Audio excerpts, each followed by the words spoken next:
সম্মানিত মা ও বোনেরা, আল্লাহ রাব্বুল আলামিন আমাদের সবাইকে এই পৃথিবীতে আল্লাহর খলিফা হিসেবে প্রেরণ করেছেন।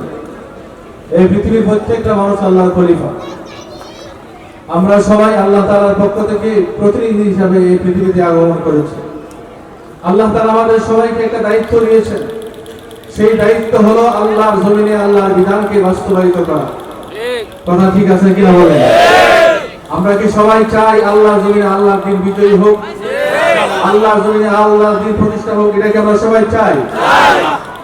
বাংলাদেশ 1971 সালে স্বাধীন হয়েছে। স্বাধীনতার পর থেকে আমরা অনেক রোল দেখেছি, অনেকে রূপ পাল্টে আমাদের সামনে এসেছে। পুরাতন মুদ্রা নতুন কাপড় লাগিয়ে আসছে। বারে বারে আমাদের দেশের ক্ষমতা পরিবর্তন হচ্ছে, কিন্তু এদেশের মানুষের ভাগ্যের কোনো পরিবর্তন হচ্ছে না। কথাটা ঠিক কিনা বলেন? আপনারা দেখেন আমাদের পাশে কয়েকটি রাষ্ট্র পড়ে আফগানিস্তান, দীর্ঘ 20 বছর আমেরিকা সেখানে 48টা রাষ্ট্র নিয়ে তারা ঐক্যজোটভাবে তারা সেখানে বোম্বিং করেছে। আল্লাহ রাব্বুল আলামিন তাদেরকে 2022 সালে তাদেরকে বিজয় দান করেছেন।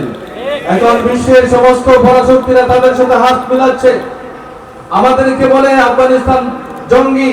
আর আমাদের পাশের রাষ্ট্র সেই হিন্দুস্তান, ভারত তাদের সঙ্গে মিলে কাজ করতেছে। আফগানিস্তানের পররাষ্ট্রমন্ত্রী গত কয়েকদিন আগে ভারতে এসেছেন, আপনারা সবাই দেখেছেন। তারা আফগানিস্তানের পররাষ্ট্রমন্ত্রীকে দাওয়াত দিয়ে নিয়ে আসে, যিনি একজন শাইখুল হাদিস। এটা অপরাধ নয়। বাংলাদেশের আমিরে মজলিস, লক্ষ লক্ষ আলেমের উস্তাদ আল্লামা মামুনুল হক আফগানিস্তান গেলে সেটা দোষ হয়ে যায়। কথাটা ঠিক কিনা বলে?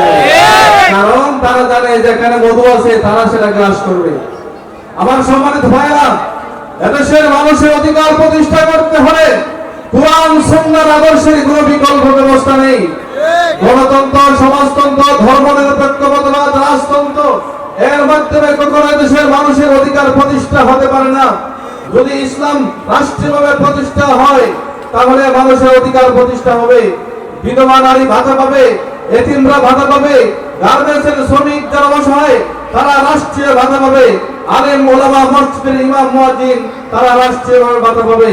একজন মানুষ যার কোনো আশ্রয় থাকবে না,